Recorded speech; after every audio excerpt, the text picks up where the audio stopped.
This the Do's and Don'ts podcast by FairPlay 2333, where I'm going to do what I want, and if you don't like it, you can start your own podcast. Now, let's just start off. I want to highlight this Kevin Garnett, Farragut High School jersey. And the reason I am, obviously, majority of y'all should know that my fan base got started off of Chicago Do's and Don'ts. And so I like to pay homage to Chicago because y'all rock with me so much. Now, let's just jump into everything right here. Okay, the first topic we'll talk about is FYB J-Man.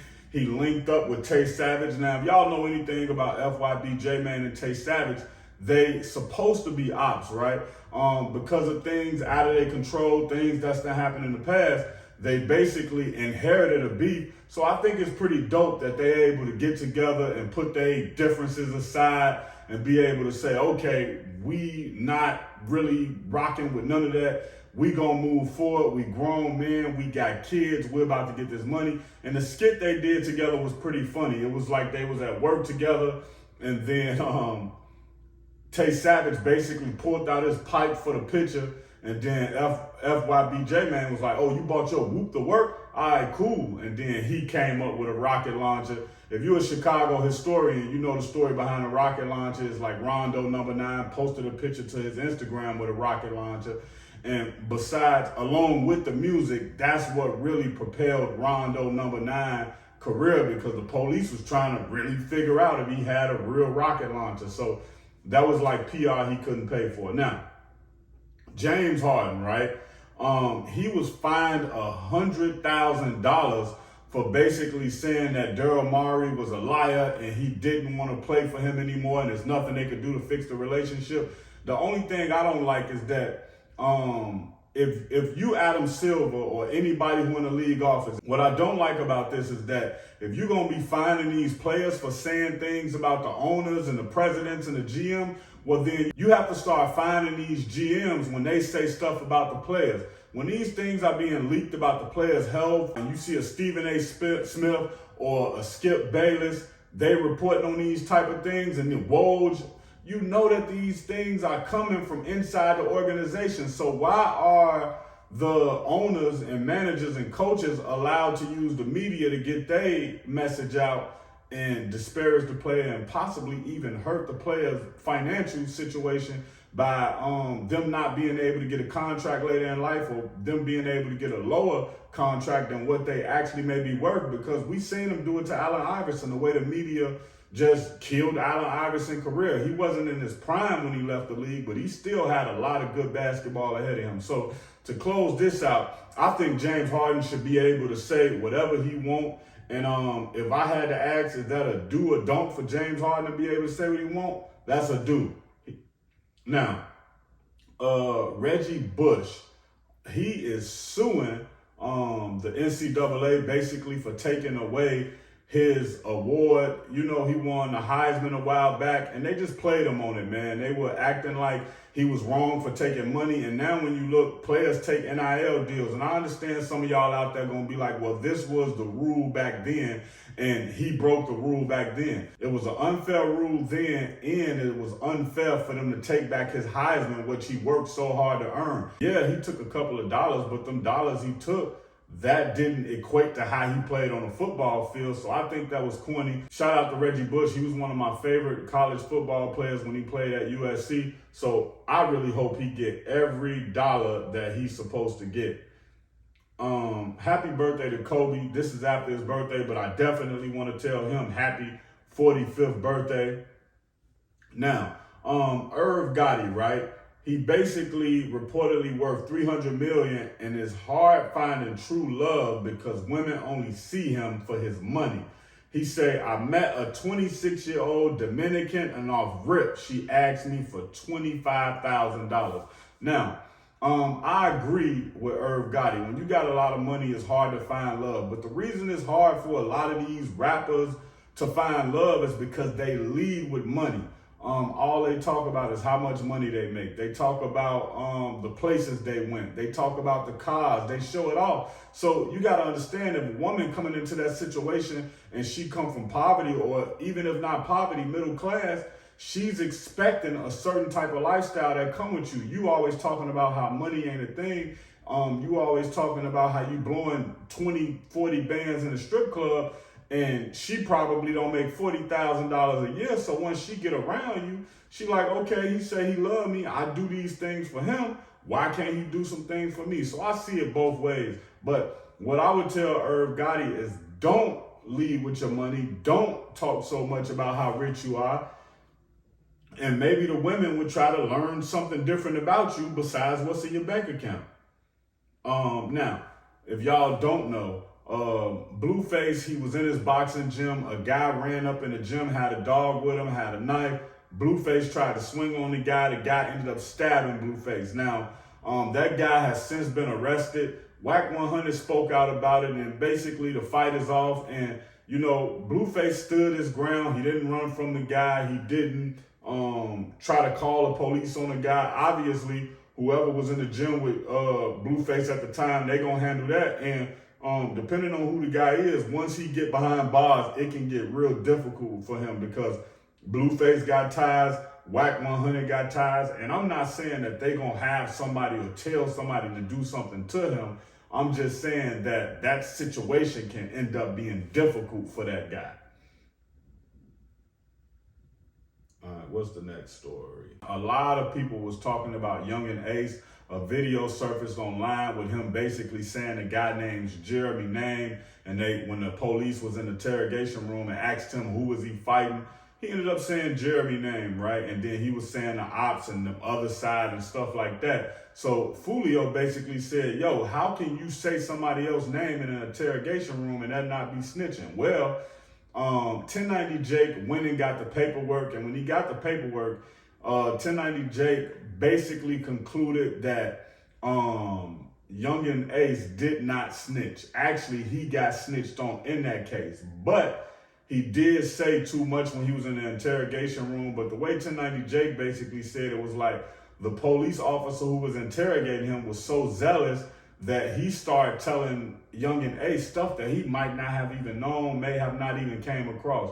So you got to look at it from that perspective and say, okay, Youngin Ace held it down. But I'm going to be honest with y'all. I don't like that he went in there and he was saying a lot of stuff. And that's from a street perspective, right? And when we talk about snitching, let me clear something out. If you rob somebody who work a 9 to 5, if you rob somebody who's just a videographer and they coming to shoot a video for you, if you rob the old lady while she's sitting on her porch, if them people call the police on you, that's not snitching. They just getting help the best way they know how. Usually why the people in the streets don't call the police is because they doing so much dirty activity that they don't need the police questioning them. Where you work, where you at, where you live, where you from. So what they do is they just handle it in the streets. So basically 1090 Jake say that, you know, Youngin Ace didn't snitch. Now let's move forward. Tasha K offers Cardi B $22K and 20 quarterly payments to settle the $3.8 million defamation lawsuit. And when you look at that, that's like 400 and some thousand, right?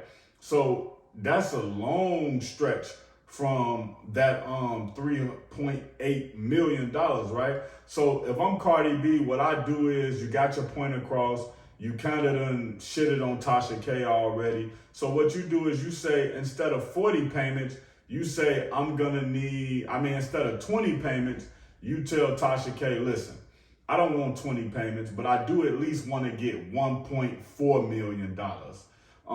So what I will do is I'll stretch this over the amount you said you want to give. I'll stretch that over 60 payments or whatever that equivalent will be. And I think they just go on from there. I think what ends up happening too with this situation is Cardi B got top of the rank, like top tier lawyers, right? And Cardi B is probably getting to the, where she got a lot of overhead right now, right? So she's probably spending more on the lawyers than she would actually get back from Tasha K. And since she won a defamation lawsuit, I'm sure that the judge said she should pay her lawyer fees. So I would say, listen, pay my lawyer fees and give me $1.5 million. don't speak on me no more. We'll sign this NDA where you can't say my name anymore. You can't allude to me. And let's just move forward from there. We can exist in the field, but we don't deal with each other. And I think that's what Cardi B should do. And what Tasha K, don't mention Cardi B again, and it'll be fine. And this is another thing I'm gonna be honest about, right? Tasha K really won in that situation because obviously she knows she didn't have the money to pay back Cardi B, but even if she do have the money to pay back Cardi B, it's gonna take Cardi B more money to actively run around and try to get that money back from Tasha K. And Tasha K got priceless amount of marketing, even just from going back and forth to court, her name being mentioned alongside Cardi B, that did so much for her career. And the initial video she put out when she put out those rumors did so much for her career. The next thing we'll go to, the topic will be Ice Cube shouted out Jaylen Brown after Jaylen Brown announced he'll be playing in the Big 3 All-Star game. Now, I'm going to tell y'all what I don't like about this. When Jaylen Brown had a chance to make a real statement and make a real stand, and I tell y'all this a lot of times about the pro athletes, they all talk, man. When it's really time for them to get into the place and make a stand and make a statement, they don't. So after he got done playing the All-Star game, he basically just took his time to say, I'm just trying to support the cause. I'm trying to support charity. Like, he should have took the time to say, Ice Cube in the Big 3 league is a great league. I would love to see him on a bigger scale. I'm playing in this league because it's a high quality league with high quality talent. Like, he should have really hyped up the league. He just came there like basically saying, hey, if it wasn't for the charity, I wouldn't be here. This is just a rec league. I honestly feel, well, he didn't say it was a rec league, but that's the way the statement came off. In my opinion, I honestly believe he did more damage to the Big 3 league, and it gave him more promotion than the Big 3 league got. So he played in the All-Star game. He didn't announce it on his social media he was gonna play. He didn't post a picture of him in a Big 3 jersey. He didn't do a video with Ice Cube and post that to his page. So basically, his fans who don't know about the Big 3 league, they still don't know about it because he didn't promote it, he didn't post it, he didn't talk about it. And the post-game interview he gave basically came off as just like, I'm just here so I don't get fired. It was kind of like one of those interviews where Marshawn Lynch was like, I'm just here doing the interview because I'm already here. But I don't really like that, and that'd be some of my problem when these guys be standing. Now, let's shift gears back to hip-hop. Finesse 2 times revealed that he was arrested from a warrant that he had in 2018. Now, if y'all don't know about Finesse 2 times, man, he the real deal. He also said he bipolar, so he could flip on you at any time. Now, this is something from back in 2018, so I don't take much credence to it. I don't think he's gonna get in a lot of trouble from it. I hope not. I like Finesse 2 times when I watch his interviews. I don't listen to his music, but the music I have listened to of him, I like. And the reason I really don't listen to his music is because he sounds so much like Moneybagg Yo that it's like I might as well listen to Moneybagg Yo. Now, a lot of people will do the argument and say, hey, he was Moneybagg Yo big homie. He older than Moneybagg Yo. Moneybagg Yo used to be around him. So Moneybagg Yo got his swag and his style from him. But what you got to understand, it's not about who do it first. It's about who do it best. And once Moneybagg Yo come out and he get all them major $1 million deals and he get that marketing and that push behind him, you can count it out, man. Nobody's going to say that's Finesse 2 times style. They're going to say it's Moneybagg Yo style. Now, another thing that y'all may not care about, but I just want to report on it.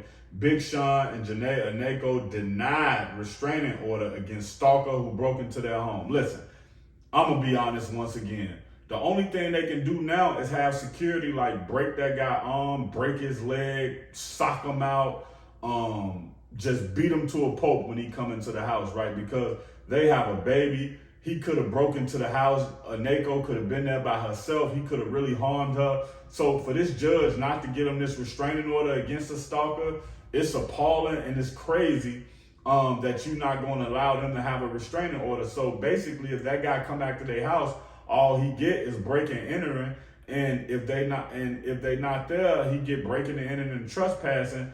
If they are there, he get a home invasion case. But I don't like this. You setting up the precedent for other people to feel like they can do it, and then when their lawyer come to court, well, their lawyer will cite this case right here as case study and say, hey, the last judge didn't put a restraining order against them because ABC, and they may even win it. I think that a judge would have to take a strong stance on this, and I don't understand how a judge could possibly know that somebody being stalked, like legitimately stalked, and not grant them that restraining order. Now, let's get to Tory Lanez situation. Tory Lanez's lawyer was basically out in Italy. He said he go there 2 to 4 times a year, but Megan, the lawyer, basically pointed it out and tried to make it seem as if Tory Lanez's appeal is not his first priority. And Jose Baez had to basically set her straight. And in so many words, he called her a clout chaser and a liar. And he basically said, hey, I have clients in Italy. I have business in Italy, so I come here 2 to 4 times a year. And I've filed all the paperwork that I need to file. But the court reporter hasn't transcribed everything from the case yet. So we ahead of schedule. Jeff Baez is basically saying, hey, I've done all the work I need to do. Now we've worked so fast and so efficiently that we just waiting on the court to do what they need to do for us to get this appeal rolling and try to get our appeal. And I think that Tory Lanez do deserve to get an appeal.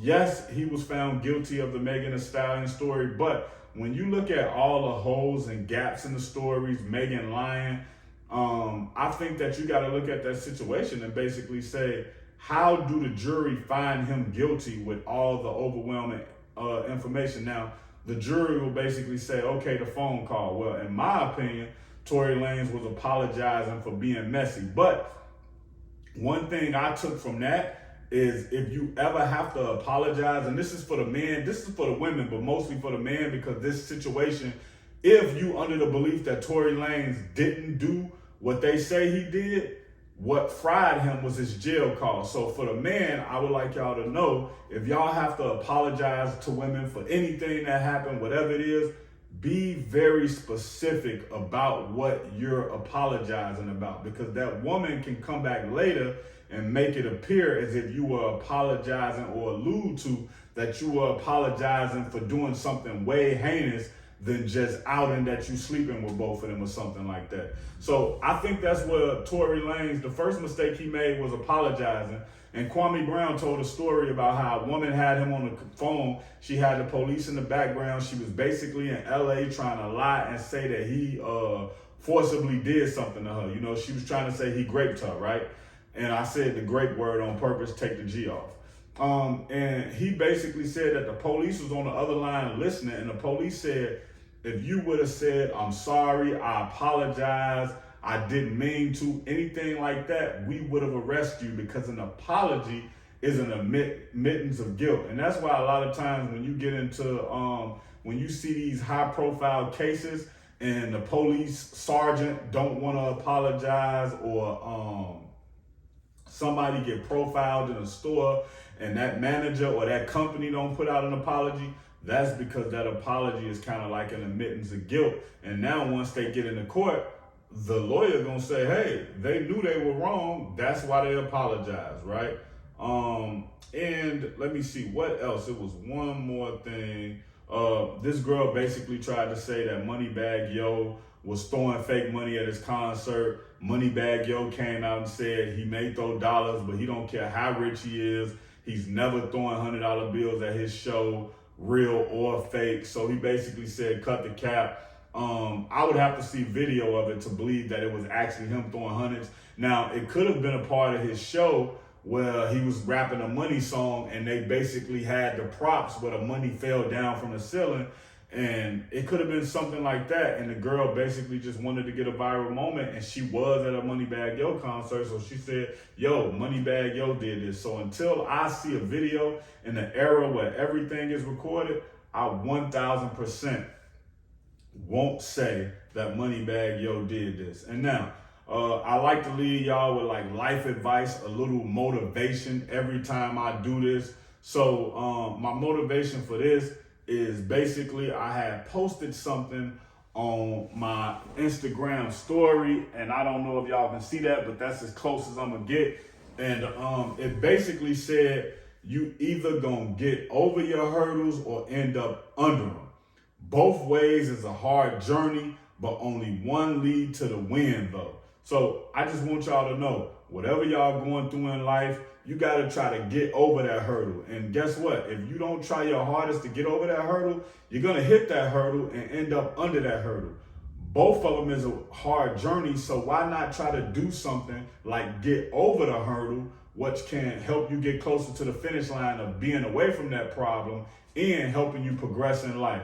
Once again, this is FairPlay 2333. This is the Do's and Don'ts podcast. Chicago Hood movie No Time to Play Fair 2 out now on FairPlay 2333 official YouTube page.